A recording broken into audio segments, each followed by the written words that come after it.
سورۃ الملک نبی صلی اللہ علیہ وآلہ وسلم کی چند لاڈلی صورتوں میں سے، پسندیدہ صورتوں میں سے ایک صورت ہے۔ اس حوالے سے ایک بڑی زبردست حدیث ہے، صحیح سند کے ساتھ، جامعہ ترمذی میں موجود ہے، سنن نبی داؤد کے اندر موجود ہے، کہ اللہ کے محبوب صلی اللہ علیہ وآلہ وسلم نے فرمایا کہ قرآن حکیم میں 30 آیات پر مشتمل ایک صورت ایسی ہے جس نے اپنے پڑھنے والے کی شفاعت کی، حتیٰ کہ اسے جنت میں داخل کروا دیا، اور وہ صورت ہے تبارک الذی بیدہ الملک، یعنی یہ سورۃ الملک پارہ نمبر 29 اور صورت نمبر ہے 67۔ اسی کانٹیکسٹ میں جامعہ ترمذی میں اور روایتیں بھی موجود ہیں، لیکن وہ اتنی صحت کے درجے پہ نہیں ہیں جو مرفوع روایتیں ہیں، البتہ اس کو سپورٹیو چند یعنی موقوفاً روایتیں موجود ہیں۔ مثال کے طور پر جامعہ ترمذی میں ایک حدیث موجود ہے کہ نبی علیہ السلام نے فرمایا کہ سورۃ الملک منجیہ ہے، یہ نجات دینے والی ہے، عذاب قبر سے یہ مانع ہے۔ یہ تمام باتیں اصول محدثین پہ وہ روایت کمزور ہے، لیکن اس کو سپورٹیو ایک موقوفاً روایت المعجم الکبیر طبرانی میں موجود ہے۔ عبداللہ ابن مسعود رضی اللہ تعالیٰ عنہ کہتے ہیں، یہ بالکل صحیح سند کے ساتھ ہے، کہ جو سورۃ الملک ہے یہ نجات دینے والی ہے اللہ کے اذن سے، منجیہ ہے، یہ مانع ہے، عذاب قبر سے روکنے والی ہے۔ اس سورت کے پڑھنے والے کو جب قبر میں دفنایا جائے گا تو وہ سرہانے کی طرف سے آ کے عذاب قبر کے اگینسٹ اللہ تعالیٰ کے حضور سفارش کرے گی یہ صورت، حتیٰ کہ اسے اللہ تعالیٰ بخش دے گا۔ تو اور پھر ساتھ عبداللہ ابن مسعود نے فرمایا کہ رات کو سونے سے پہلے اس صورت کو پڑھ لیا کرو۔ ایک کمزور روایت جامعہ ترمذی میں بھی ہے کہ سیدنا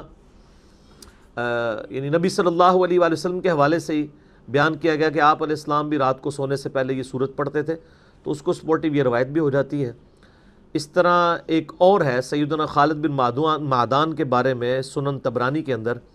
ایک تابعی ہیں، 103 ہجری میں فوت ہوئے، ان کے بارے میں آتا ہے کہ وہ اس وقت تک نہیں سوتے تھے جب تک کہ سورہ السجدہ اور سورہ ملک کی تلاوت کر نہ لیں رات کو،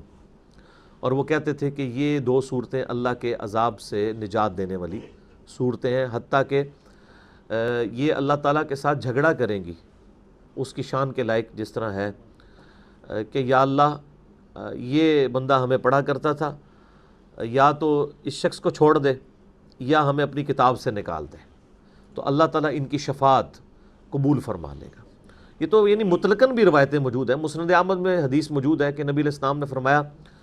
کہ روزہ اور قرآن قیامت والے دن شفاعت کریں گے، اور جس کے حق میں شفاعت کریں گے اللہ تعالیٰ شفاعت قبول فرما لے گا۔ تو یہ صورت یعنی کوشش کیا کریں کہ رات کو سونے سے پہلے پڑھ لیں، سنت ہے، یعنی تابعین سے، صحابہ سے ثابت ہے۔ اور رات کی ڈیفینیشن اسلام کے اندر ہے غروب آفتاب کے بعد رات شروع ہو جاتی ہے، اور فجر کا وقت داخل ہونے سے پہلے یہ پوری کی پوری رات ہے، آپ کسی بھی وقت میں سے پڑھ سکتے ہیں، مغرب کے بعد بھی پڑھ سکتے ہیں، عشاء کے بعد بھی پڑھ سکتے ہیں۔ اور اگر کوئی رات کو پڑھنا بھول جائے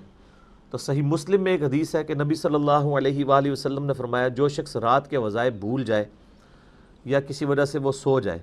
تو اگلے دن کی ظہر سے پہلے اگر ان کو پڑھ لے تو اللہ تعالیٰ اس کو وہی فضیلت عطا فرما دے گا۔ یعنی کتنا بڑا مارجن ہے۔ اسی کے تحت ایک دفعہ وہ شاہ محمد نورانی صاحب نے ٹی وی میں کہیں کہہ دیا آ کے کہ جس کی تراویح کی نماز رہ جائے نا تو وہ صبح اشراق کے وقت میں بے شک پڑھ لے، تو لوگوں نے کہا لو جی انہوں نے کیا بات کر دی۔ تو ان کی بات بالکل ٹھیک تھی کہ اگر کوئی رات کو سویا رہ گیا تو نفلی عبادت ہے، تو اشراق کے وقت میں بھی ایون نبی علیہ السلام کبھی بعض کا تہجد کی نماز رہ جاتی تھی تو بخاری مسلم میں آتا ہے کہ آپ علیہ السلام پھر اشراق کے وقت میں اتنے نوافل اور پڑھ لیا کرتے تھے۔ تو یہ ٹالرنس اللہ تعالیٰ نے رکھی ہوئی ہے، لیکن یہ ساری یعنی نفلی عبادات ہیں، یعنی یہ اوبلیگیٹری نہیں ہے بلکہ سنت ہے، اور نوافل کے طور پہ آتی ہیں نہ کہ فرائض کے طور پہ۔